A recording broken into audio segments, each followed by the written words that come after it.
Hello, everyone.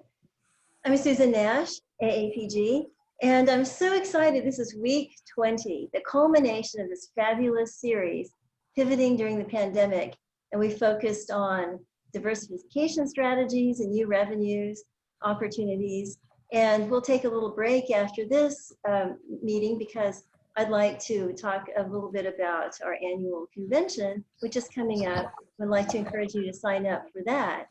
But at any rate, we have a wonderful meeting today. We have a wonderful group. We have, our focus is small grid or off the grid energy solutions. And so our first presenter will be Jan van den Berg, and he's the founder and CEO of WTE-Tech.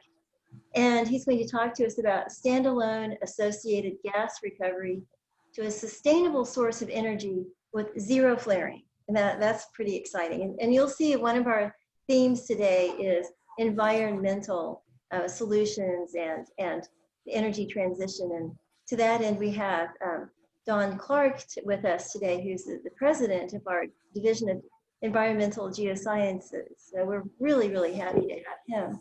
Our second presenter will be Mark Waddleton, First Genesis. And Mark, really glad that you're here. You might turn on your camera so we can see you. And like to make sure that, and he's going to be talking to us about blockchain and operation. Then we have Don Clarke, president of Division of Environmental Geoscience, and he will talk to us about the process of abandoning wells and how that's really constituting a great opportunity for geologists not only to do a wonderful thing for the environment, but also to get consulting work, which is great.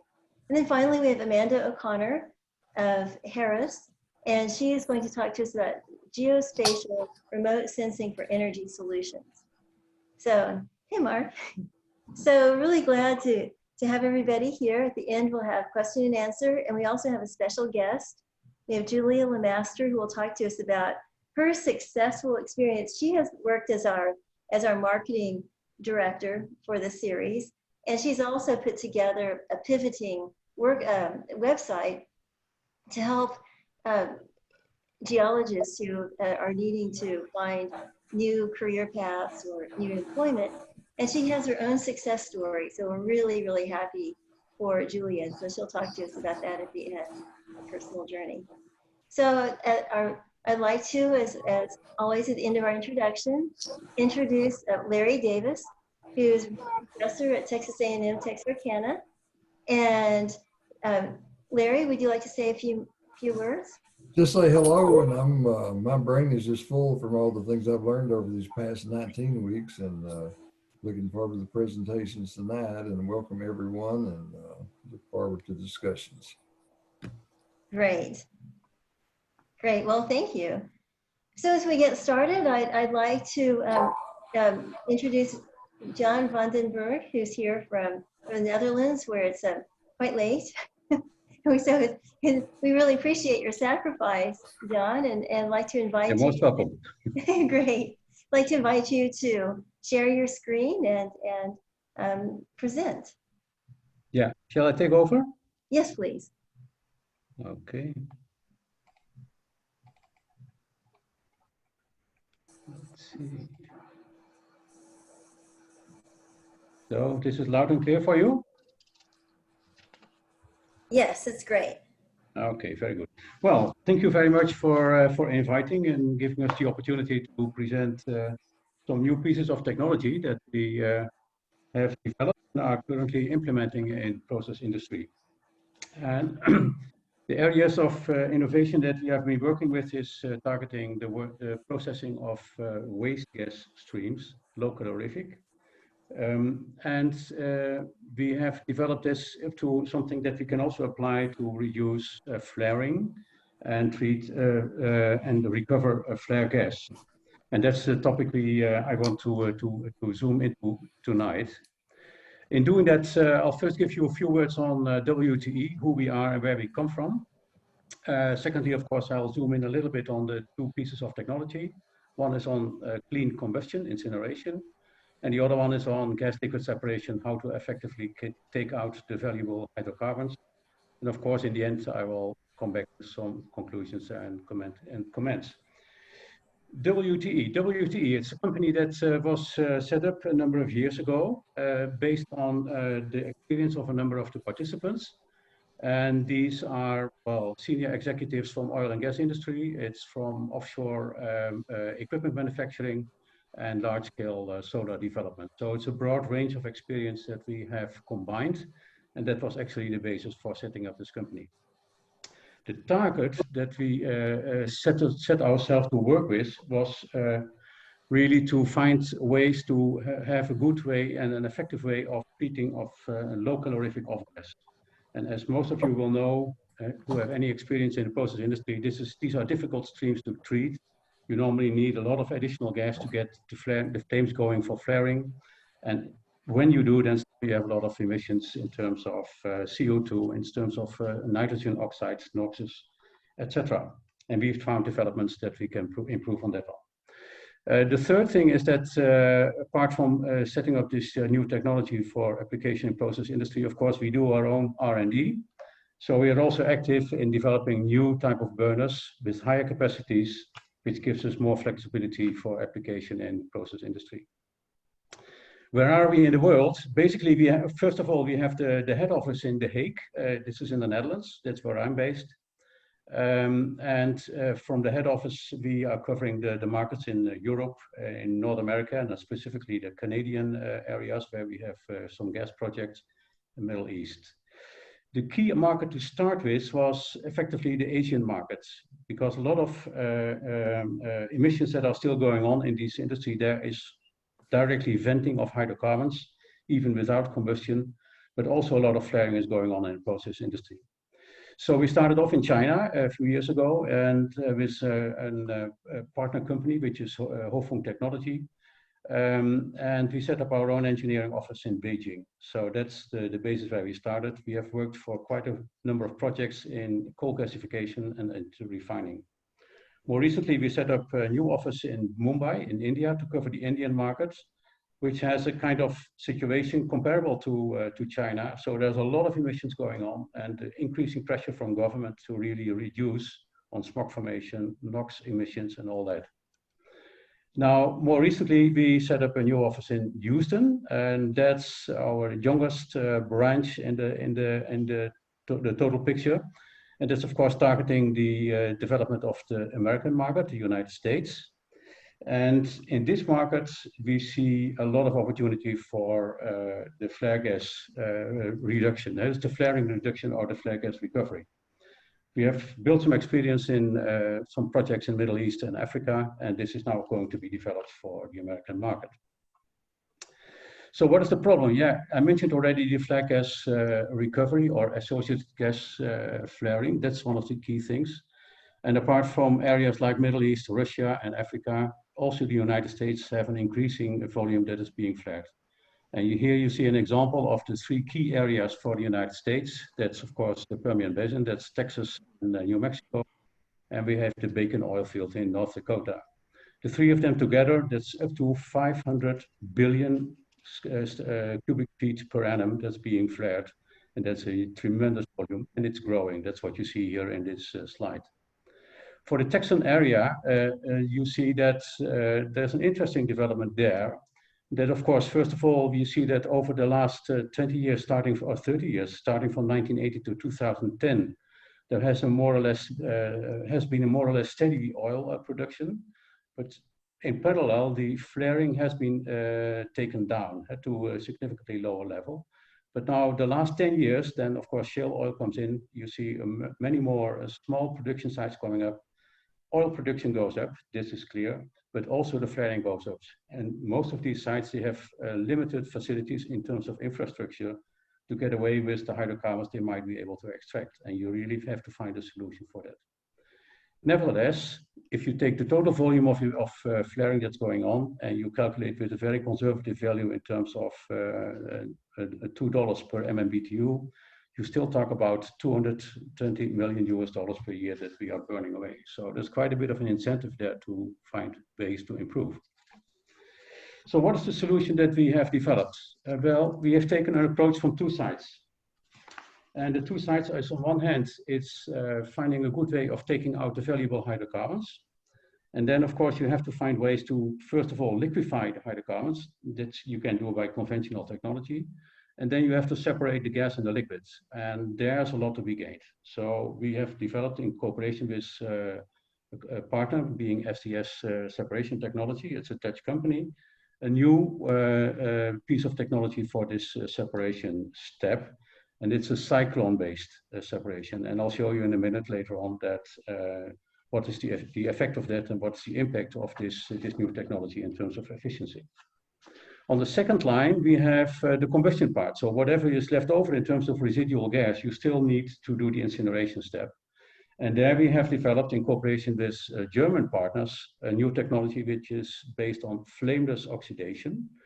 Effectively, what you do is that you create an environment where you have auto-oxidation of the hydrocarbons. And that allows you to go for very clean incineration of the hydrocarbons that are left over. So no emissions of NOx, no emissions of carbon monoxide, no emissions of particles.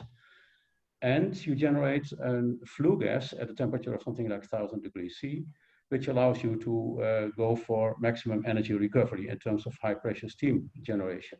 And that, of course, is a good source for driving compressors that you will need in your cryogenic system.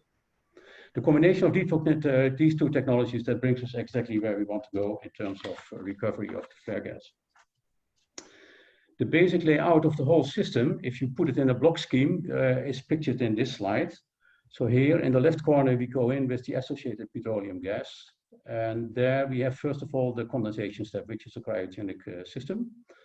And you generate here from the full vapor phase in that gas stream, you create here a situation where you have a gas-liquid mixture. This is brought into the RPS separator in steps, dependent on where you are in terms of temperature. And you can separate out the LNG, the LPG, and any other heavier hydrocarbon, whatever you like, which is then separately brought out to storage facilities. And you can trick it out if the volumes are not too big. If you have pipeline systems available, you can connect to pipeline systems. Anyway, this is the outlet of the valuable hydrocarbons. What is left over is gone, is sent to the residual gas. And this one is what we bring to the incinerator. And this is called, based on the superflux technology that we have developed. And as said, that's the flameless combustion, which allows you to go for very clean combustion of the hydrocarbons. So we have clean off gas without any contaminants. And we have the high temperature flue gas coming out, which allows you to produce the high pressure steam. And this one is important because this one is used to drive the compressors you need for your cryogenic system and condensation. In taking the appropriate balance in terms of energy left over in the residual gas, the incineration, the steam generation, and the driving of the compressors, we can really make sure that wherever we are in any remote location, that we can work on a standalone basis in terms of producing our own energy as required for this system and optimize the hydrocarbons that we take out as products. That is so, it's really the balance you can make yourself. And as said, you can work on a standalone basis. Now, to go into a bit more detail for the technology, I first want to go into the combustion part, which is the superflux flameless combustion. As said, this is based on German technology. This is technology that was developed in the 80s of last century, and 88, 89, that were the first patents. We have gone back to the originators of this technology, and they are the suppliers of the key burners as we apply them in this technology right now. The important thing is that the way they have developed this technology is that they have a separated introduction of the flue gas and the combustion air, which allows you to operate the whole system at reduced oxygen level. So we operate the combustion chamber in a window of 3 to 10% oxygen. And that's a key one, because with that, first of all, of course, you do not dilute more than you need to do. That's one thing. But more importantly, we are below the 12% oxygen under which you never can get into any explosive mixture if you have hydrocarbons or hydrogen or whatever in your mixture. In process industry, we have variable condition. That's always the problem. And certainly you can have peaks which go up very high. And if you are at very high oxygen levels, then all of a sudden you may have explosive conditions. We will never meet that. So that's a very robust condition. Secondly, we can go to very low, a very lean gas composition. And we can go as low as 1.5 megajoule per normal cubic meter, which is extremely low. But we can also go up to higher values. So the standard window is 1.5 to 15, say, or 20 megajoule per normal cubic meter. But if you go higher, we can also operate in that basis, but then we work with flue gas recycle. That's what can be handled. The other important features is that we have a residence time of larger than 0.5 seconds. That's what we need in terms of time to allow the hydrocarbons to fully oxidize under out-oxidation conditions. We have a minimum, but no maximum. So that allows you to go down in terms of throughput through the combustion chamber, through the incinerator, to a very large extent. So we have turn-down ratios down to 30% or even 20% if we want, as long as mixing conditions are met. And mixing is what we generate by high-speed injection in the combustion chamber. And as long as we do that at the point where the combustion air and the flue gas is coming together, we always are okay. So this gives us a very high flexibility under operating conditions. Then I already mentioned that we are in the window of auto-oxidation, which means in terms of degrees C, we are between 900 and 1000 degrees C or 1500 and 2000 F, where we can operate and ensure the full oxidation of the hydrocarbons.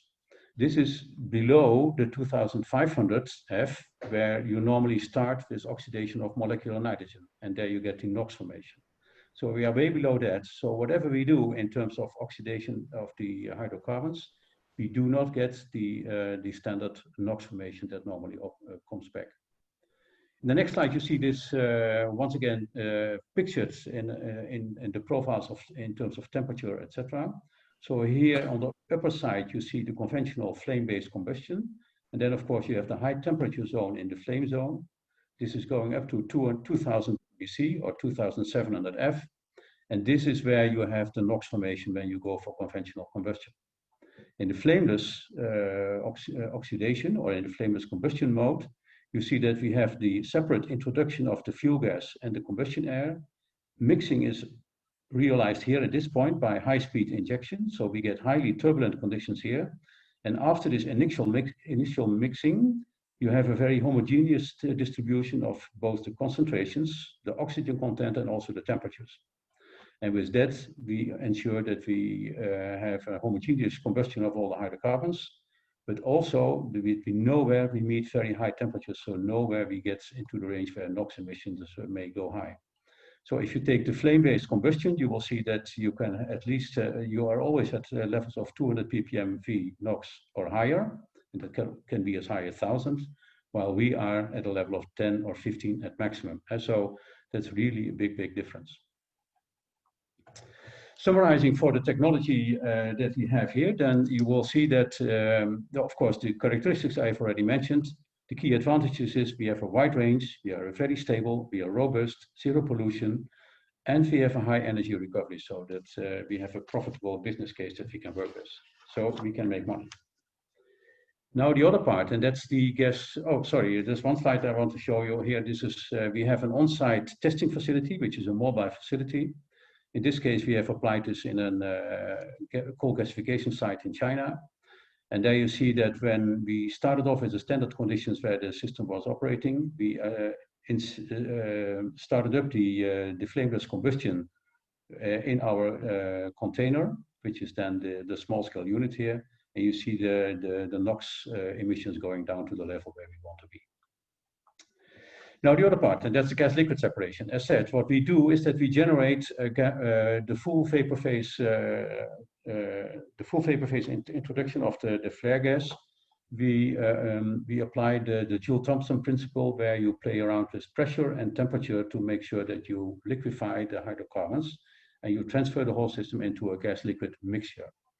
And dependent on the composition of the flare gas, you can increase the pressure and reduce the pressure accordingly, or the other way around, whatever is the preferable way to go. But once you have this gas liquid mixture, we introduce it in our separator, and this is the cyclone-based separator, as I mentioned already, where the big particles are separated in the top, the small particles go into the tubes, and then you have a separate stream, and the combination of these two makes that the total mixture the total system is very effective in terms of gas-liquid separation. The way it works is shown here. So here at the top you see that the gas-liquid mixture comes in, the big droplets are swirled around and hit the wall and come out in the first layer. And the small droplets go into the central part, the small tubes. And there we have a big surface area available where the drops can coagulate to bigger droplets. And then in the bottom part, they separate out and of course are collected here in the second stream, which in the end results in two outlets where we have the liquid phase out 1 and 2. And then, of course, the clean gas coming out to the next as the result where you want to go. The impact of this system is that compared to conventional separators, we have a very high volume efficiency. So if you take the RPS separator here in the top upper right section, and then here is the conventional one, then you see that in terms of the volume that we need, we are at close to 40 cubic feet, while the conventional system is up to 600 cubic feet. So that's a big factor of difference. In terms of dimensions, we are at 2.6 by 7 feet, that's one, while the conventional system is at 7.2 by 18 feet. In terms of weight, conventional, we are at 17 tons. We operate with a system of 1.8, so it's a factor of 10. So there's a huge difference in terms of dimensions and sizing. So that, of course, saves on plot space and it saves on cost. That's a clear point. Then the other part is if you compare the membrane systems, which are here plotted as fibers. We have the plates, we have the packed separators, and here the mu separator. Then if you take the bottom line, for instance, the K factor, which effectively is the gas velocity that we can apply, then in terms of meters per second, you see that we are at 0.05 for the membranes. For the packed system, we are 0.1. 1 is for the plates, and 10 is there for the mu separator. So taking the same system, we can apply much higher gas velocities and still be as effective, if not better, to have the full gas-liquid separation completed. With that system in place, we can build the whole line. And now going back to the original block scheme, we have the associated petroleum gas coming in. First of all, in case H2S is there, we have amine scrubbing, which also can be applied based on this gas-liquid separator. Then we get the compressor to go to the right pressure level.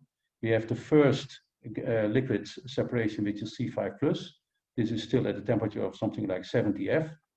Then we cool down to -20 roughly. And you see that you get condensation of the C2, C4 fraction, the LPG fraction. You separate off in the second step. You go down to -260 F. And then you see that you can separate off your LNG. And with that, we can take out as much as we want to do. In terms of a number example, and this is a nice one. This is the case that we analyzed for an African and Nigerian project. In this particular case, you see we have 5,600 normal cubic meters to start with, associated petroleum gas. We get out 250 normal cubic meters of LPG. Then we have some natural gas at CNG quality, 600 normal cubic meter. And here it is. It's 4,600 normal cubic meters of LNG, which is more than 80% of the total stream. And this, of course, then represents a big volume on an annual basis, 29,000 tons per year. And that represents a value of $3 million. In parallel to that, we have no combustion of all these hydrocarbons. So that means that in terms of CO2, we save an emission of 91,000 metric tons. And this is another $3 million per year as a benefit. So in terms of total revenues, we are quickly counting up to 6 million. And that's a solid basis for a very profitable business case. So with that, I can summarize now on where we are. So we have developed, based on proven technology, which is German for the combustion, Dutch for the gas-liquid separation. The gas-liquid separation, we have a minimum footprint. We are highly efficient and we can operate at low cost. And we have a very flexible system for the LPG and LNG capture. For the combustion part, we can work, once again, on a compact system. We work at reduced temperatures. We have zero emissions of hydrocarbons particles, but also of NOx. And in using the flue gases that are coming out, we have all the capabilities to generate the steam and the power that we need to drive the cryogenic system so we can allow for standalone operation. The combination of these two brings us to a very strong business case. So we have zero or minimum waste gas and environmental costs related to that.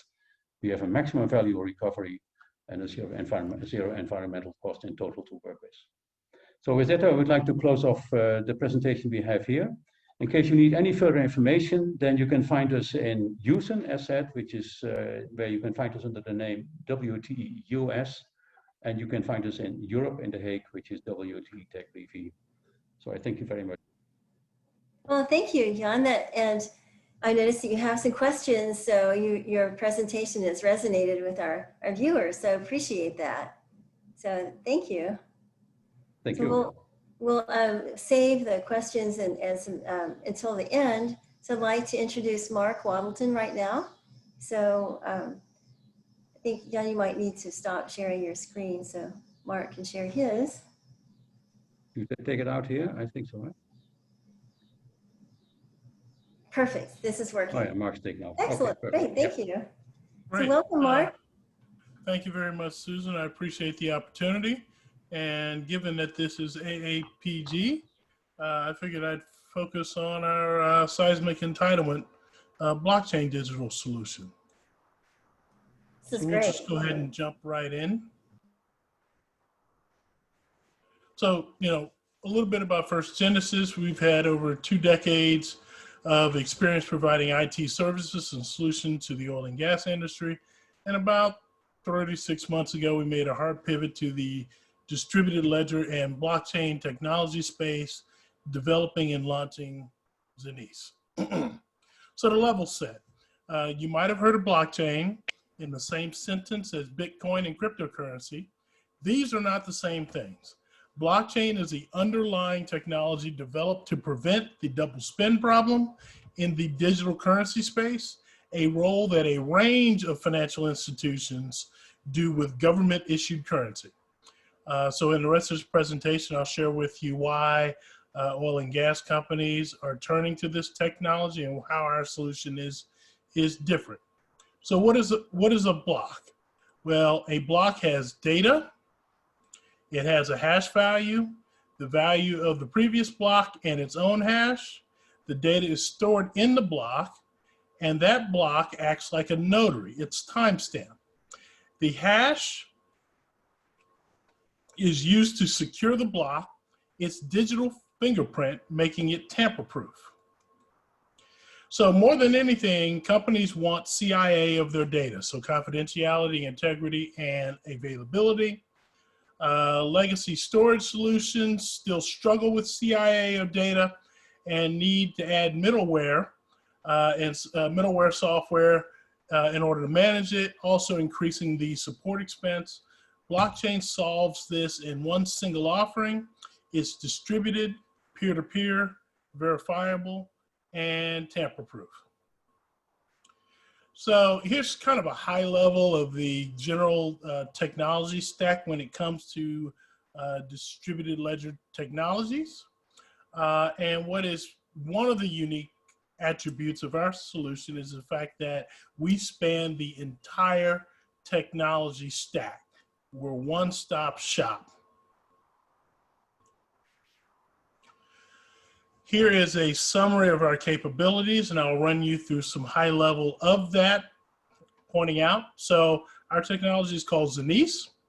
We are able to manage a single file size of up to 5 terabytes with a total storage size of 1 exabyte, which is about 250 million DVDs worth of data.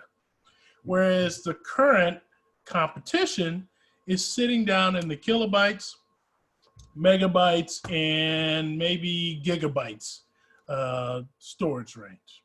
And this kind of gives you some idea, when it comes to, when corporations are looking for scalability, they're looking to store a lot of data all at the same time. So the other attribute is speed. And I bifurcate that into 2 forks. So One is what they call transactions per second. And every other solution out there from a TPS standpoint, as it's called in short, is in the, you can call it low hundreds, mid hundreds, low thousand, mid thousand. The best time that I have heard using some conventional consensus mechanisms are in the around the 30,000 transactions per second. However, that is in an ideal, excuse me if I can speak, laboratory setting. That's not out in the wild and is certainly not global. Well, we are performant at 2 million transactions per second, and that's on a global scale and third-party verified.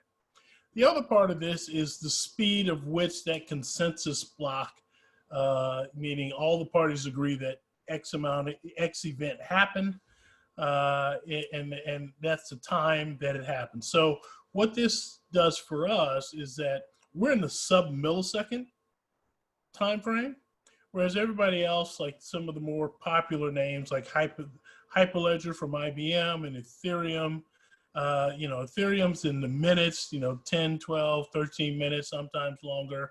Hyperledger's in the low tens of seconds. Our speed allows us to be capable for military applications because that's where they need the speed to be. We also have what we call a cascading encryption regime up to 4 layers deep. Certainly our base operating has 2 layers deep, but we are able to provide up to 4 layers deep and go from, look, in order even to play in this space, you need to be SHA 256. We can move very quickly to SHA or SHA 512 and even beyond. Once you get beyond, then that requires, so there's some US laws around where that data is actually physically housed, but that can be all outlined in the design requirements, but we're able to do that. What our platform allows you to do is to have a zero trust security environment, which a lot of cybersecurity experts are moving to currently. And what that means is that no one is trusted by default from either outside or inside the network. So typically what happens in cybersecurity is what they call the ingress or egress of data. There's sort of a door, and hey, that's where your firewall is, that's where all your analytics are to see, hey, do you really belong?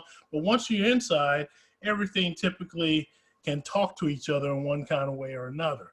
What zero trust says is that, hey, we don't trust you whether you're outside or whether you're inside, and we were able to program based on what they call access controls levels, so that you don't have the HVAC system talking to your HR system, because that's how a lot of these systems get penetrated. If somebody sits on Wi-Fi, talks to the HVAC is somewhere on the network, and then they migrate and pivot their way to the data that they want. Well, with our system, you're unable to do that because of the encryption regimes. We also have the ability to follow you to wherever the destination of your data is or where you want it to be. So that could be cloud, that could be on-premise, that could be hybrid. So, we work with your legacy, also work with your legacy software platforms.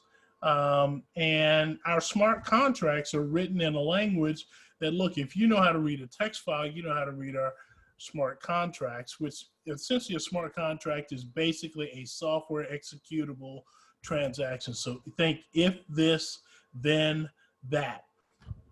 And what that allows you to automate transactions outside of your business firewall, if you may. So for example, if I was to pick on Susan, hey, we make an agreement, we write it in a smart contract. Hey, every time the sun comes up, she buys me breakfast. Every time the sun goes down, I buy her dinner. And then that transaction just happens autonomously every day as long as the sun rises and it comes up. And then we have to figure out what happens on a cloudy days, which would be an exception.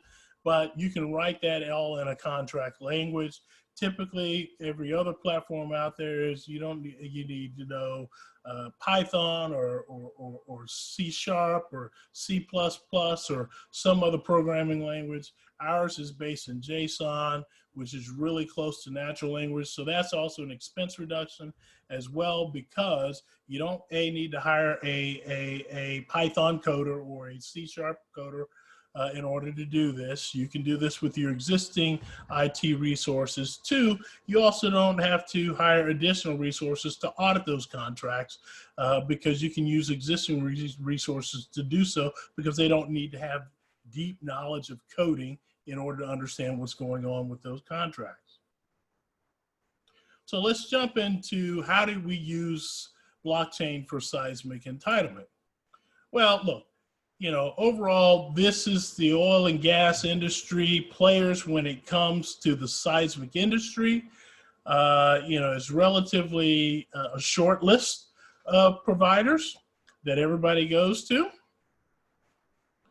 Here is roughly the E&P life cycle when different types of surveys are conducted at different stages. And, of course, this excludes the processing and reprocessing of existing data libraries that not only do the providers have, but often the operators have internally.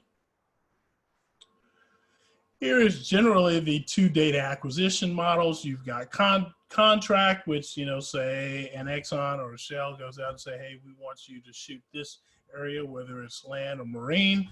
Or you've got multi-client, you've got a collaboration of companies that go in and say, hey, we want to shoot this area, and therefore we will share not only in the cost, but we'll figure out who owns which parcel of that data. Now, what's really key here is that over the years, the data requirements have increased. So if you look at this chart, according to Schlumberger, in 1990, the average data acquired per day was around 9 gigabytes, and now is up to 1.2 petabytes. And if you recall back earlier, I said, hey, we can hold up to an exabyte. So that's well over 1,000 petabytes. So we can handle this.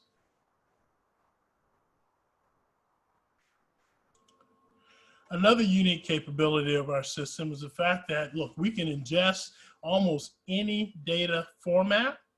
What's particularly a differentiator in the market is the fact that we have what we call identity services, which I shared with you a little bit about, meaning, hey, if you don't belong, you can't gain access. Two, we've got access controls. And three, we're indexable. So what does that mean? That means that if I had a whole string of transactions on the blockchain, one, I could go back and replay that from, block 1 or block 100 and play that forward as if it had all happened today. Or two, hey, if I'm looking for a specific piece of information, I can query the blockchain for that. We're unique in the space when it comes to this capability.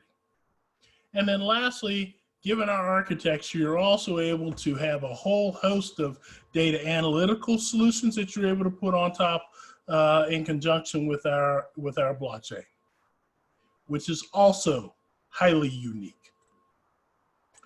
So at a high level, look, with projection, latitude, longitude coordinates, you can decide with precision what you want to share with stakeholders and counterparties. You can even capture, depending on the type of network pipe, the raw data in a Genesis block from the source, as well as any QA processing that happens while the data still resides on that ship, in progeny blocks.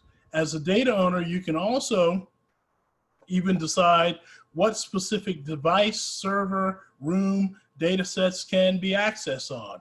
You can say, hey, look, you can only view X amount of data on somebody's iPhone. That iPhone has a unique address, and we can program it to do that. And then certainly with smart contracts, you can create data availability on a time basis, a use basis, or any other deterministic parameter. So it is given that these data sets, are highly valued company assets.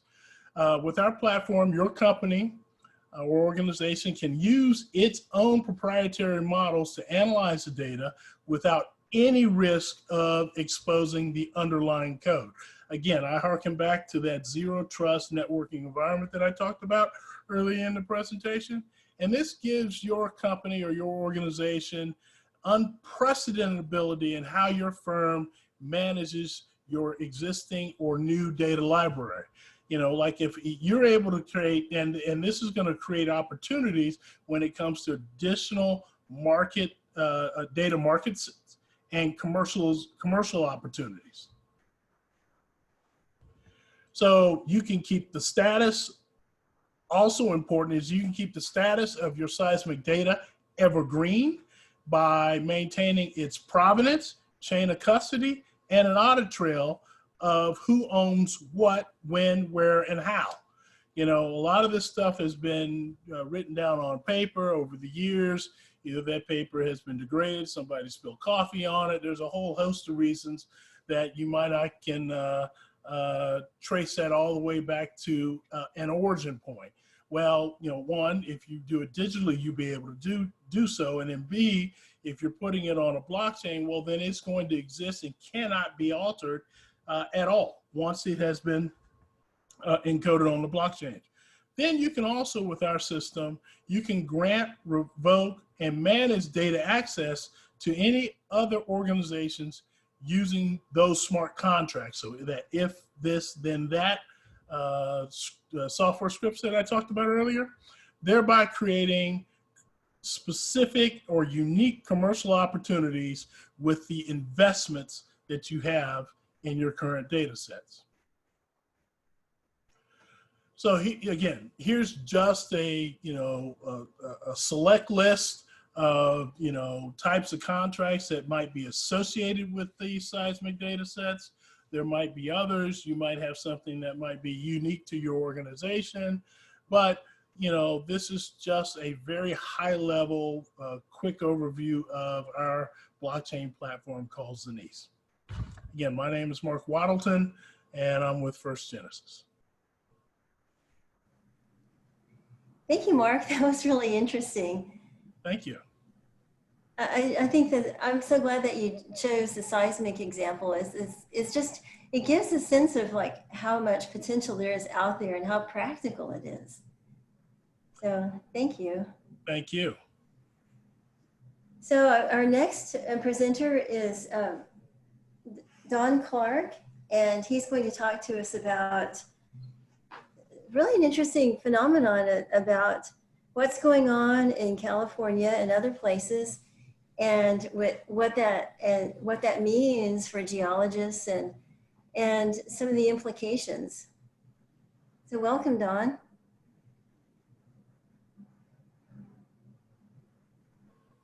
What happened to Don? Well, Amanda, are you ready to go while we find Don? I need to check my email to see if something happened to him. Oh, he's here. Okay, Don, I think you have you're muted. Can't unmute it. Okay. Can you hear me now? I can. Okay, you can turn the picture on. I had a major system, the whole system crashed. I had a blue screen of death. Oh my goodness. Well, I'm so glad you're back. Yeah, it's the first time I've had one of those in many years. Wow. Okay, so I'm making you co-host again. I'm glad I saw you in the list of, okay, now I'll see if I can turn on your, I'll see what I can do here. I think your computer must have just like said no mas. I think it did. To Zoom. It was way too much. So let's see if I can do anything with the camera. I'm trying to, but it's not letting me. It's letting me mute and unmute you, but it's not letting me control the camera. I really don't have a lot of pictures. Why don't I just go ahead and take it? Can you hear me okay? Yeah, your okay. voice sounds great. Okay, well, let's jump into this. This is completely a different sort of talk, okay? Thanks for being such a good sport. Yeah, and thank you guys for tolerating this. But I found that the job market is really different than most people are looking at, okay? We got a lot of petroleum geologists that are looking for jobs right now, and they shouldn't be. There's lots of jobs out there. And we can look at the job market in many ways, you know, hydrogeologists, environmental geologists, geotechnical, project geologists for different companies. And there's a lot of new clients to think about where you're going to work. Lawyers and people have family problems, or, you know, land gets transferred and stuff. Quite often they need a geologist. Land developers, they come in, want to get rid of the oil stuff and put apartments on there. This is big around here. Small operators, they're people that have had these oil wells and they operate just a few wells and they've done it for years. They don't have any expertise. They need help. They can hire geologists for that. Museums. I don't know if any of you have been out on expeditions hunting dinosaurs and stuff. Museums are always looking for people, give you something to do and people to meet, and it's very interesting to go off on these things. Jobs are with the state, federal, and county agencies, lots of jobs on those things. I'll give an example. AECom, it's one of the biggest environmental companies around. They're doing well abandonment stuff for companies like Chevron, and they don't have anybody that knows anything about it. They don't know about the geology, anything. It really is something we need good, competent people doing, and they are advertising for jobs all the time. Oddball jobs, you know, we're decommissioning the San Onofre nuclear generator. That was a good place for jobs. They're looking for my structural abilities to do it, so that's good. So let me give you an example, well abandonments. So if you can't find a job, this is a good way to go. Los Angeles area will be my example. Okay, there are over 50,000 wells that will need abandoning. That's a lot of wells. Okay, and why? Because of urban growth and developers and mom and pop operations. They're going to need some experts in this. So neither of these things, developers or mom and pops, have the ability to do this stuff. Okay, but we can do it. We can do it ourselves if we put together a couple of people, make a team. Okay, here's a good idea for a team. This is what I use. I've got a geologist, a petrophysicist, and an engineer. Okay, we do all different parts of things. We look at the markers, we look at the oil water contacts, we look at the base of the fresh water, USDW, and engineers, we design the well diagrams and stuff. These are all stuff we can do. So let's say you want to follow this course. Inform yourself about the laws, regulations, and regulators. You need to know something about these people. If you can't deal with them, you're not going to get anywhere. Okay, you get copies of all the forms. Most of them post the forms. You can get the forms, fill them out, and see what they want. You can build your team accordingly. I try to build a team with different people, okay? Not just a geologist, a petrophysicist, but an engineer too. We need all three, and we all do different jobs, which means we all make money on every job, which is always kind of nice. Best place to start is what's called the notice of intent. In other words, you're going to go in, you're going to abandon this well. You have to do it with either the Texas Railroad Commission or in our case, CalGEM. So when we do that, we have cities like Huntington Beach, Long Beach, and the Water Board. Okay, they typically use these diagrams and things. So experience, this is where your experience pays out. You know what can go wrong. You do all the right things and things go right. We've had people come in without experience, bid and take these jobs and cost their clients tens of millions of dollars. And the client ends up with a bad job that's not done and problems in the future without having an experienced person. So the tough thing here is you got to bid for the job. You got to bid right, but these guys can underbid you and do a poor job and of course give our industry a bad name. This is tough. You have to try to be fair to the client, okay? And sometimes you're going to lose money. That's just all there is to it. You know, you've done everything, you've got to go back and redo it. Use your technical experience for bidding. Things you know about, use them. If not, find somebody that can give you the answers you want, okay? It's worth it. Now, the other thing is, how much are you worth? Okay, most people underestimate how much time and charge high amounts of money And also they have a high hourly rate. Well, that's wrong, and it goes bad on you in multiple ways. So you want to right size it to start with, not be the problem. Okay, and also if you have a way to make things more efficient, that gives you an edge on the next guy because you're more efficient, you can do this, and you save your client money. And it's nice coming in on time and under budget. And that works out real well. And boy, they all talk, that's for sure. If you make a mistake, you got to fix it on your own time. Okay, you can't just double bill the client for your mistakes. This is something some people have troubles with. Always remember, he's the boss. If you displease him, you're out of a job. Okay, if you do a good job for a fair price, the client will recommend you to his friends. Let me tell you, they all talk. Using myself for an example, I don't look for jobs. I don't go out ever to look for jobs. The jobs just come. It's because I got satisfied clients. When they do something right, they call or they tell their friends. And that has worked out really well. Okay. And always play fair and with your competitors. I have competitors come all the time and say, gosh, you know, we don't know how to do this. I help them every way I can, and they go out and they make money. They don't give me anything, but they go out and do well. I told you there are 50,000 wells. There's more work than a whole bunch of us can do. So there's lots out there. So help everybody. They'll help you when you're in trouble. And that works out very, very well. So one of the things to point out here is an excellent abandonment job is environmentally sound. You've done a good job. You've sealed off the formations. You've abandoned the well. You've cut it off the proper depth. Everything can move on. Your developer can move on with their stuff. Your mom and pop operations that get hit with these big bills near the end of their careers on this, all this will be eliminated. Okay, and you'll be doing your part for the environment. If you're not sure on how to do something, tell the client you're not sure. Tell them you can learn or you'll bring somebody on. Always do that. Don't just suddenly think I'm going to have an instant spark of smart and I'm going to go fix that.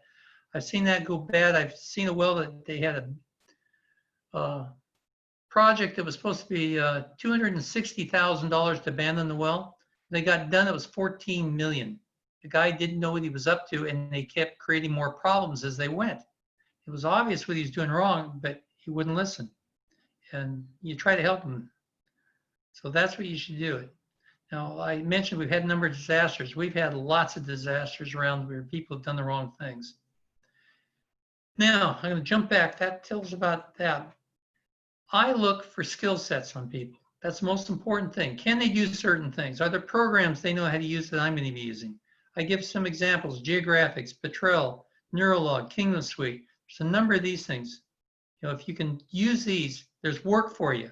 It may not be as a full geologist, it may be as a tech for a while, but it's temporary. Okay. The other good thing is these programs aren't used outside the oil industry. These would be good for some people to bring these into environmental, use the same programs, and they would be rewarded rather grandly if they can get their company to do it, because those are great tools. Okay. So mapping, sample collecting, rock description, there's a whole slew of things. We can go on forever on that. That's very important. One last thing to end this, I'll be quick here, is never do anything illegal or be pushed into something that's questionable. Okay. Don't falsify data. I've had a case where I had a person on the near property on a project I was working on, and I had mapped in their part of the property, put the data in, and they had falsified their data. These were directional holes. They treated them as vertical holes. And it went bad. They called the regulatory agency and said, I had done it wrong. Well, I had done it exactly right. They had done it wrong. The end result is they drilled a complete dry hole in the middle of a very active oil field. They got no oil whatsoever. And that was an expensive lesson. It's your reputation. Do it right, do it the best way possible. So I ran that through pretty fast, Susan. Is that okay? That was great. So I think that's really perfect. And what I'd like to do is post some of these ideas. Well, you sent me your outline. I'll look Yeah, I at have a couple bad typos in it. I'm sorry. Oh, no, it's okay. What I'll do is I'll pull some information from that and put it in the notes. So we'll send out a recording to everyone I'll put it in YouTube and I'll put some notes in. But I think that especially the names of the softwares, software programs to use, Petrel and Kingdom, et cetera. And then also just some of the companies or places where people can start looking and kind of at least try it out, get their foot in the door. Well, you brought up something I didn't mention very much. When you're dealing with developers and lawyers, they don't know where to find a geologist. They have no idea. If they're working someone in the industry, they can sort of get there, but they don't necessarily get to the best people. We have to come up with some way we can advertise to lawyers, okay, to developers, so they can do it. Right now, the method we're using is word of mouth, that it'll get all to the right people one way or another. Actually, it doesn't. There are a lot of people that they hire an environmental guy who does not know how to abandon a well or anything about a well, and they make a lot of mistakes, and they're very costly. So that's something that we could help. Yeah, well, let's follow up on that. And I'd like to mention to everyone that Don is the president of AAPG's Environmental Geoscience division. And we're really fortunate to have him in that role. As you can see, he has lots of experience and a really wonderful philosophy of operations and doing business, which is, and conducting science, which is wonderful. So really appreciate your being here. You're welcome, and thank you. Great, well, we'll follow up, and we got some comments in Q&A, which is great. And anyway, so we'll have our speaker, Amanda O'Connor, is on now. So Amanda, would you like to share your screen? Yeah. And Amanda's with L3Harris, and really thrilled to have her here tonight. Susan, can you see my slides? No. No. Okay. Let me make sure that I made you co-host here. Your co-host, you might just. Try it again. It's always a little bit confusing to figure out which thing to highlight. Well, and PowerPoint likes to put you in presenter mode, and it's like, okay, that's monitor 2, right? Right. Can you see it now? Not yet. Not yet. Okay.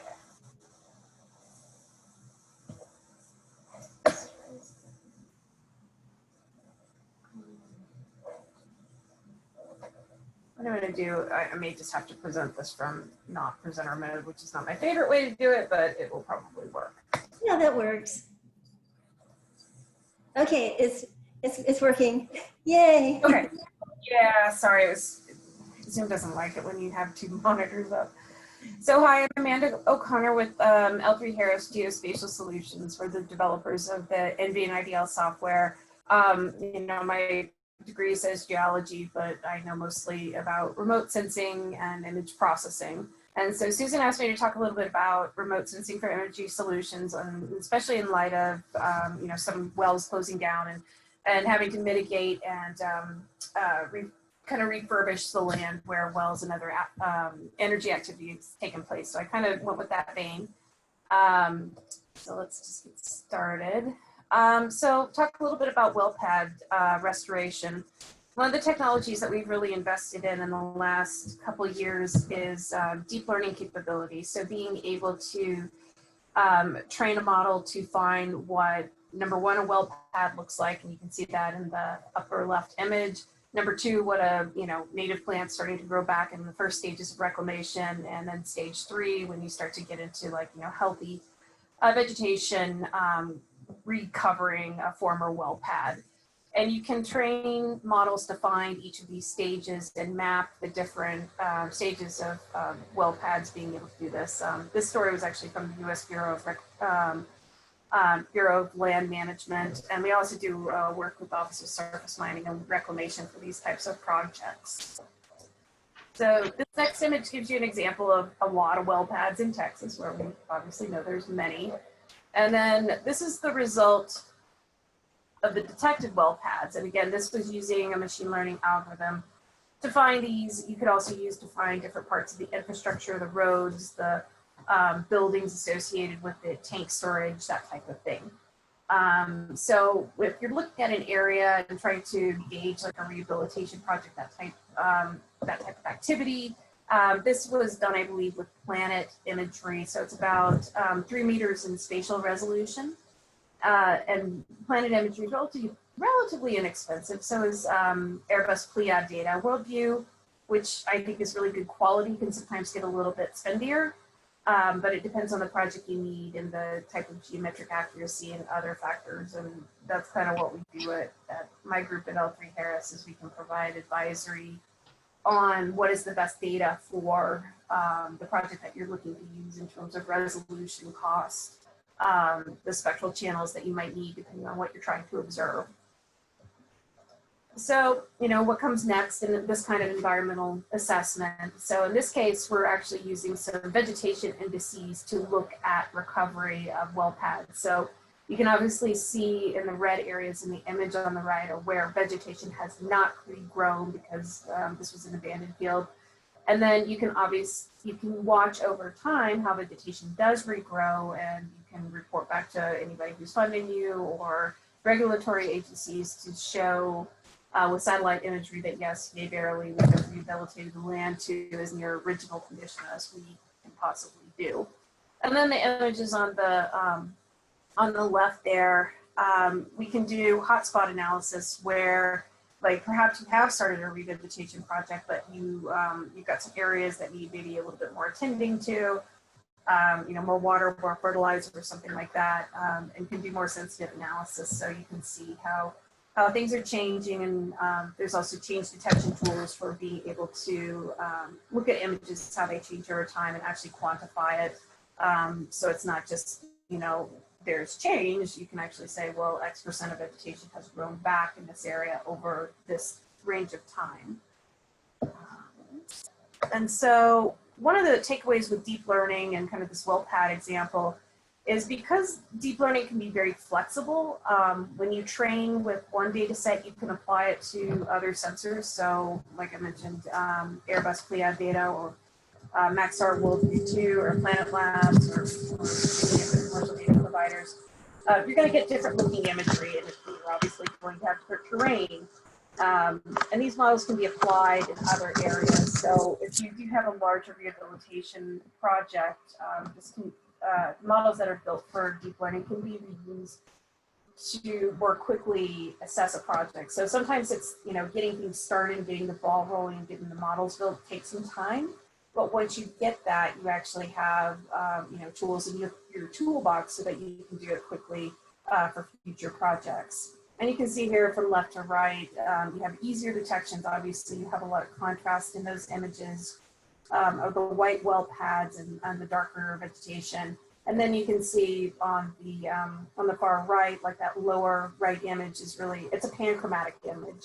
So you don't see the well pads stand out as brightly, but you have higher spatial resolution.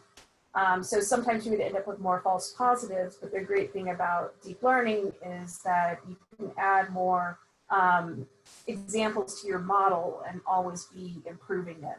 So when you come to new things, you can make some tweaks and still have it work without having to reinvent the wheel every time.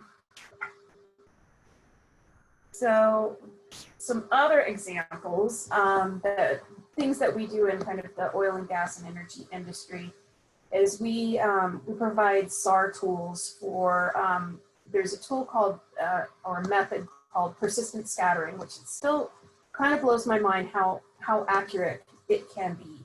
So with instruments like Sentinel-1, TerraSAR-X, ISI, the soon-to-be-released Capella, high-resolution SAR data, when you collect images over time, and we're talking, probably 20 to 50 images over time, you can actually see millimeter-level scale change and displacement. So this is used often for earthquake analyses or subsistence sinkholes, that type of thing. But then you can also use it for monitoring oil and gas fields where you see higher subsistence. In this example, you know, you've got some production up here. This area is pretty stable. It's not changing, but down here in your production area, you've obviously got some elevation sinkage. And again, this can be on a very minimal level. And the more data you have, the more accurate you can get these kinds of results. But it's actually pretty remarkable. I've seen some data sets from San Francisco with some of the subsidence they've had with, you know, some of the muni construction, and you've heard about those issues. This can also be used with dam faces and other types of things that change the underground landscape or the underlying geology that can, you know, it may not directly impact the area directly above, you know, below a well, but obviously sometimes, you know, we have different networks and lithology that can be impacted further away from where you're actually doing any kind of extraction. So SAR hasn't been used as widely in the United States as it has been in Canada, Europe, Asia, South America. Area that, you know, the brilliant thing about SAR is you can see through clouds and you can collect at night. So you do have a lot of opportunities to collect data. US universities, because we have such a wealth of optical data, and SAR takes a special person to work with. It's definitely a bit more technical, and we've actually worked to make these tools more automated, like this example of the subsistence monitoring. Like we have a service where we can take Sentinel-1 data and apply, you know, a web interface where you can query that Sentinel-1 data over time and see if an area you're interested in is having changes. And you can even flag it, like if a certain amount of change happens, please send me a notification. So it's really quite a powerful tool, and we're trying to make it easier and more consumable for the US market. So just to continue on this vein, this would be an example of like how you would combine it with your GIS. So let's say that you have, you know, you have your road networks, you have your wells mapped out, and then you overlay that subsistence over time in that oil and gas field. So this is an area in California outside of Fresno, and you can obviously see some, you know, fairly significant subsistences up to 12 to 16 inches in places. These are natural gas pipelines. One could also attribute that kind of subsistence to aquifer or water removal underground. But it's something that can really be an informative tool for really understanding what's happened in the landscape, and of course any rehabilitation or reclamation that you have to do. So another quick example, this is less on the rehabilitation side, but more on just another opportunity to work with remote sensing data with monitoring tank farms. So with frequent revisits of any kind of SAR data, really, you can calculate the change in height of oil tanks if you have, you know, frequent images, which most SAR sensors do provide, or you can task them to do that. And, you know, what you can do with it is receive information to derive the height, you can derive the content, you can do this every hour, day, week, whatever temporal monitoring works for you. These tanks were taken from south of Doha, Qatar. They're about 100 meters across, 1 meter in height, is about 7,800 square meters of oil, or 50,000 US barrels. So as far as looking at oil security, energy security and monitoring, that type of thing throughout the world, that can be a very valuable tool. One company that's doing, I think, some really innovative work with this is Ursa Space. They're developing some direct applications, and then they also provide some custom services for this type of work in estimating oil volumes in various fields across the world. And then my last example, and this goes back to circling into the deep learning and maybe a little bit different on in an energy capacity. So picking up road networks and solar panels. So this is an example of UAV data where we pulled out the road information, as well as you can see which homes had solar panels in the lower right. And that kind of gives you an idea either from a salesman perspective of, you know, where do houses not have solar panels, but also with the UAV data, you could actually derive LiDAR point clouds, which gives you a digital surface model of the homes. And from that, you can determine whether they actually have a roof structure that is not occluded by a tree or trees, and also is facing south at the correct angles that you need. And you can also calculate the roof space for how many panels you can put on there. So you can so if you know your energy usage, you can figure out whether the amount of solar panels you can put on your roof would actually offset your current energy usage. So we work with a couple of different solar companies to do that for various areas that they've been interested in. So I think that's the end of my presentation. Sorry, that was a little quick, but I'm happy to answer any questions either now or drop me an email. And thanks very much, Susan, for inviting me to present. Oh, that was great. Well, it's really perfect. And I love the tie-in with the reclamation and also monitoring the environmental. So it's like, there's just so much. And I think that I'd like to follow up in the future and then with you and just talk about like how people get the images, et cetera. You know, like how, yeah, I'm happy to discuss that whenever, Susan. Thank you. Oh, that's great. Well, wonderful. Well, I'll answer some questions, but before that, I want to invite Julia Lemaster to share her, open her camera and to talk about her experiences and her success story. Hi, thanks. It's not letting me turn my video on. Oh my goodness, Zoom is being really, really gremlin-y. Says you can't start your video because the host has disabled it. Oh, okay. I haven't made you co-host. So that was me. I'm the gremlin. There we go. Great.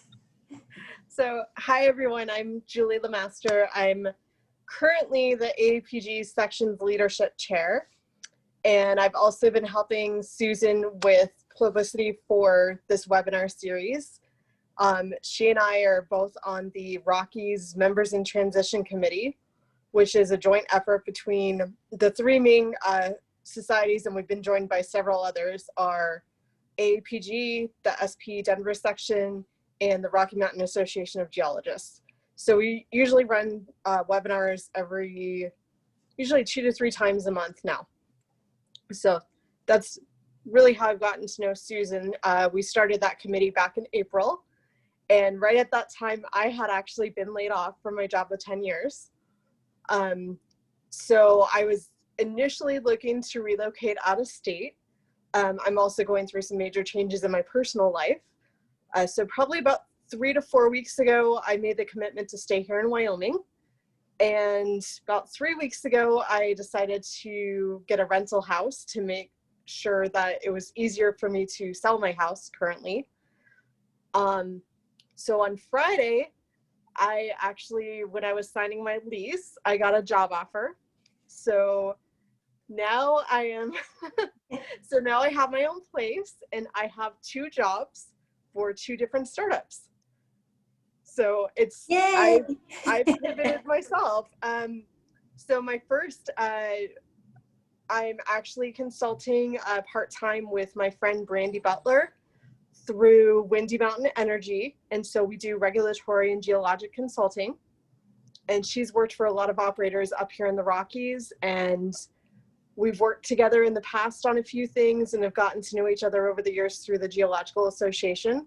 And so she came back home to Wyoming. And then my other job is actually it's called Advanced Geotechnical Solutions. And they're actually currently located in the business incubator here in Casper. They're looking to move out, but I'll be employee number 6. And I will be an environmental professional. So part of my job will be jack of all trades, learning the construction material side of the business, and then building up the NEPA and the environmental job offerings in that company. Wow, that's wonderful. I'm just so excited. And I love the flexibility. And also, I think it's wonderful that you made the commitment to stay in Wyoming and being able to find, I mean, obviously labor mobility is good, but it's challenging, especially now with, with COVID and stuff, to try to make the change in terms of moving. And so, I like the fact that you also are able to incorporate the environmental science. So what do you think you'll be doing? I will be doing some environmental assessments with NEPA and they do a lot of construction materials testing for Oh, all sorts of things. And they have a little laboratory where they do different types of tests for concrete, and they'll probably be expanding their offerings. So that's really exciting. That's great. So I'll be a geologist who actually gets to work in the field a little bit. They're behind computers all day. Nice. But my undergrad's actually in environmental studies. So this is a very nice fit all the way around. I get to stay in energy and oil and gas and support some clients, and then also expand out into environmental. So I'm really excited. Wow, that's great. Well, one of the things I want to do when we start back up, probably sometime in November, is I want to talk to some people and get some examples of companies that are locating solar farms in brownfields. I know that there's in New York City or state, I know of a company that's doing that. And when I lived in Albany, I remember looking at some of the brownfields and some of the reclamation. And New York State has a Green New Deal that encourages any type of brownfields being used for alternative energy. So, you know, that's one thing I'm interested in. And so Casper actually has two really high profile brownfield developments. One is an old refinery site okay. where they put up about 10 or 11 windmills, probably about 10 years ago. Wow. And then the other one, I think I'm destined to work on this golf course because that's where I worked for the past 13 years, and that's where I'm going to be working again. It's called Three Crowns Golf Course, and it's the old BP Amoco refinery. And they actually turned it into a huge reclamation site. So some of the ponds on the golf course are actually reclamation ponds with special algae eating fish and all sorts of different things. So if you don't retrieve your golf ball, keep going. That's right. Just let it go. Well, what's interesting about that too is, well, there's just so many opportunities to kind of evaluate what's going on with reclamation, et cetera, in the brownfields. And I think this is also brings in, Amanda might comment, but brings in imaging too, and like how that's helpful for siting and using satellite imagery. Yeah, I've actually worked with a couple of people at USGS over the years who've used hyperspectral sensors for brownfield and Superfund site, I guess, success detection by looking at the vegetation that's growing on top or other adjacent features in the area. Oh, yes, that's wonderful. And so then, and then at the very least, you can use the images to at least have an effective plan and map. Yeah, definitely. Mm-hmm. Wow. Well, I'm so excited, and this is just great. So Dawn, I think I might need to be joining your division. Yay. One of the things I also, oh, go ahead, Dawn. Can you hear me? Yes. Okay, Julia, there's a guy in Casper, Kent Sundell, who's an entrepreneur himself. You've got to get it together with him. I know him very, very well, yes. Me too. I love going to Wyoming and out in the field with him. Oh, that's great. You know, I was thinking also about the fact that a lot of the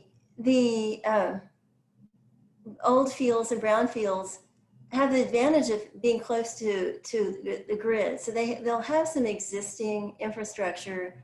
And that's another thing too that I think that ties in with what Jan has, is that there's the ways that these are economic is because you don't have to build totally new infrastructure. The roads are there. Sometimes the transmission lines are there. They may need refurbishing. That's true, yeah. Great. Well, let me move to some of the questions here. Okay, so if you don't mind answering some questions on the spot, Jan, you can say, you can. Yeah, You can answer. I can go through. That's no problem. Let me Okay. pick up the questions. Well, we have a first question from an anonymous attendee Yeah, who I've asks, seen what that is one. the Yes. energy input required for incineration?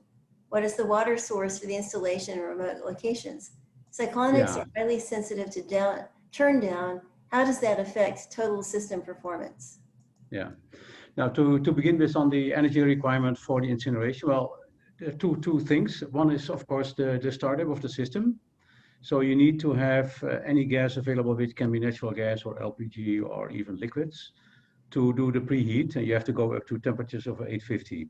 Normally, you need that for, dependent on the size of the system, 1 to 3 hours. And then you have the system at the appropriate temperature. Following that, you run on the energy content of the gas that you're incinerating. And then the minimum energy content for the gas that you're actually incinerating, once you are under auto-oxidation conditions, that can be very low. So then the minimum is something like 1.5 megajoule per normal cubic meter, as mentioned, and can go as high as you want, and then you can dilute if you go too high. So, but that is basically the first 2-3 hours you need a gas for heating up, and after that, the minimum is 1.5 megajoule. The water source, yeah, depends on what you mean with that. That is basically if if the system is just operating as standalone, we don't need water other than any liquid for transfer of heat. But for the combustion chamber as such, there's no need for that. But of course, with the RPS system, then of course we need a medium for transferring the cooling, to cool down the system. That is the cyclonics highly sensitivity. Yeah, that's right. So that means that the turn down that we see for the combustion chamber. So I mentioned we can go down to very deeply, to 30 or 20% of design capacity. With the RPS separator, it is we still have significant turn down ratios, so we can go as low as 50. I think lower would be possible, but I've not seen it yet in operation. And in actual practice, for this kind of applications, we don't need to go that low because you are normally operating with rather stable flow. But yes, the turn down for the separator is slightly less than what we see for the combustion chamber. And I said, yeah, how does it affect the total system performance? Yeah, of course, you need to align the two. That is, so when we have incineration alone, we are far more flexible than what we do with the gas liquid separation aligned. And but as said, for the flare gas recovery systems, we do not need that high level of turn down ratios. What is pressure drop across the RPS? Well, that's very limited. So, and that's where we are really excited about. Normally, you can easily have that it can be up to a half a bar or something like that. But this is only a few millibars, so we can fairly well operate at low pressure the whole system, and it's only a minimum pressure drop that what we see. And yeah, well, effectively, that's what we've observed so far. The refrigerant. Yeah, please. So instead of, let's see, why don't we, I know we've got a lot of different questions. I want to share share some of the things. Yeah. What I can do, Susan, I'm happy to write the answers and send them by email to you, and then you can distribute later on. Maybe is that convenient for you? That would be perfect. Yeah. Okay, no problem. I can do that. That is, and particularly on the refrigerant. That is, we have systems. Of course, the temperatures that you need to go to. That is, I can say a few words on that. It's dependent on the pressure level that you can apply. The RPS separator we can apply at higher pressures, and that can be up to 200 bar if you want to. So that's really high pressure. And with that, of course, you reduce the requirement for cooling down, and that also has impact on the kind of refrigerant you need. So normally what we can, for the systems that we have built so far, they are at higher pressure, and then you can work with glycol or with liquefied hydrocarbons, liquefied propylene or so.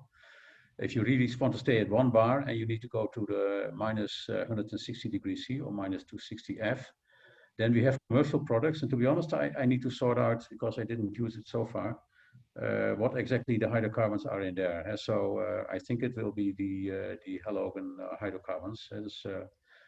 But I can sort out the names and spell it out for you on.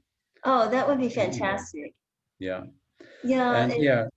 Well, I appreciate it. And I know we're getting kind of down to the wire, and I have a few more questions. So I want to ask Mark if he basically how to get started. Is it possible is it worthwhile to do blockchain for small organizations? You're muted, Mark. There you are. That's fine. Yeah.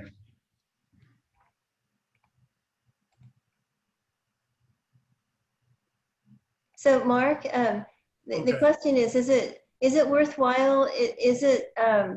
Is there a certain economy of scale for blockchain, or is it good for the little guys as well as the big guys?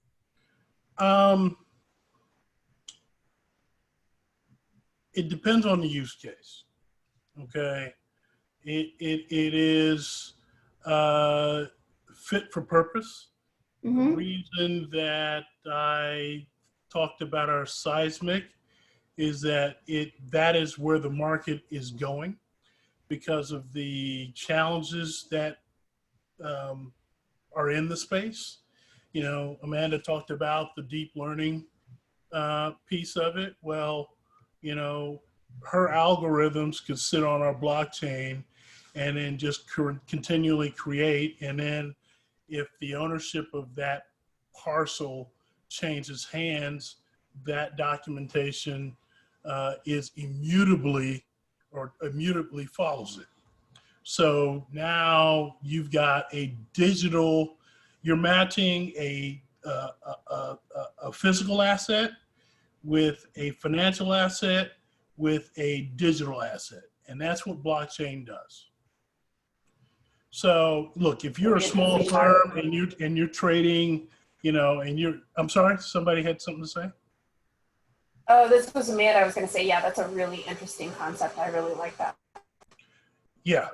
So if you're a small firm and say you're doing land management, blockchain is ideal for that, because the core capability of blockchain is that it is, well, in the space you have, the acronym is called CRUD. So it's create, read, update, delete. Now, what blockchain does, it does the create and the read, and the update is append. So any changes that happen, it happens in a successive block.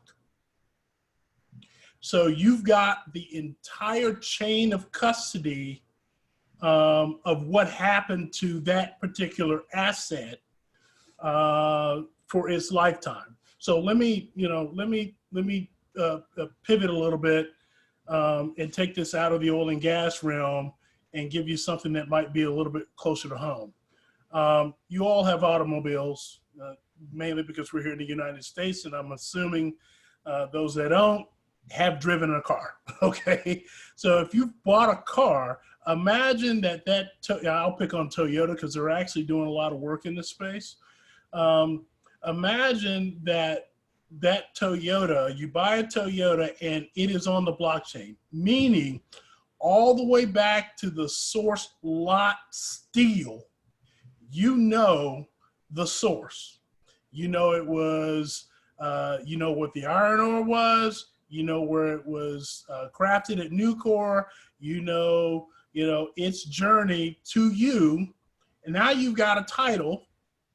That title is also on the blockchain, and I want to sell my car to Susan. Well, now I just trade assets with Susan, and I update as soon as we exchange financial assets, which you can do on the blockchain as well, then that custody of ownership transferred to her, and she knows the entire history of that car. And let's expand that to the fact that maybe all of your repair records are also, so let's say you're a blockchain enabled service center. Well, So that's they a just lot really, better than Carfax. well, that's one, but yes, It's a lot better than Carfax. it's a lot better than Carfax, and it follows the asset, Mm-hmm. whatever that asset is. So in oil and gas, from a seismic perspective, that is the parcel of land and what the data that you've gathered subsurface. And each one of these operators have their own algorithms and modeling that they do, and you can do that on our blockchain. And let's say you hire Schlumberger or somebody else, and they do their own modeling, they have their own algorithms. You can do that on our blockchain. You don't have to expose the underlying modeling of each one of those entities. However, you can also create an environment where you can compare the two. Or say Schlumberger wants to rent out that blockchain, well, or that model, well, they can do it on a time basis. Hey, you can use it from Wednesday to Friday, and this is what it's going to cost. Or you can do it on a use basis. Or for example, hey, you bought a parcel of land, or you've got a parcel of land, and you've got some wildcatters that want to come in and say that are interested, but they have to do some preliminary work. Well, you write a smart contract, which is basically just a software script, and say, okay, for this duration, or for this amount of time, or for this cost, or for whatever metric you want to put, you can see the underlying data modeling, et cetera, whatever your arrangement is. And then when it sunsets, it's done, and they have to just re-up. So there's an autonomy to it that is coming. Now, I agree. Well, your point, yeah, that's interesting. I mean, we've kind of run out of time, but I really like what you're saying. And it occurs to me that having that kind of chain of custody and that easily audited trail would be perfect for the 50,000 wells in California. If somebody had a lot to work on, it would be useful to have blockchain, have it all on blockchain. Well, not only that, and I know we're short on time, that Donald worked on that parcel, because he would also be on, and his work would also be on the blockchain. So you'd have that entire lineage, or call it DNA, that accompanies that particular work. That's really interesting. Wow. Well, we've run out over time, and I know we've started a little bit late because of gremlins, but at any rate, I want to be respectful of everyone's time, and I want to thank everyone for presenting. So I want to thank you, Mark, and Jan. It's quite late in the Netherlands, so thank you for being so heroic. And You're most welcome. And Dawn and also Amanda, I want to thank you, and also Julia, thank you for sharing your inspiring story. And as usual, I'd like to wrap up, and it feels kind of sentimental after finishing 20. So Larry, would you like to share a few words? Quickly, I've been very impressed with this program over the 20 weeks, and we want to applaud you for your concept to start this, and for your management of it and making it a success. I know it took a lot of time and energy, and we all appreciate what you've done. So I want to extend that. The presentations tonight were very good.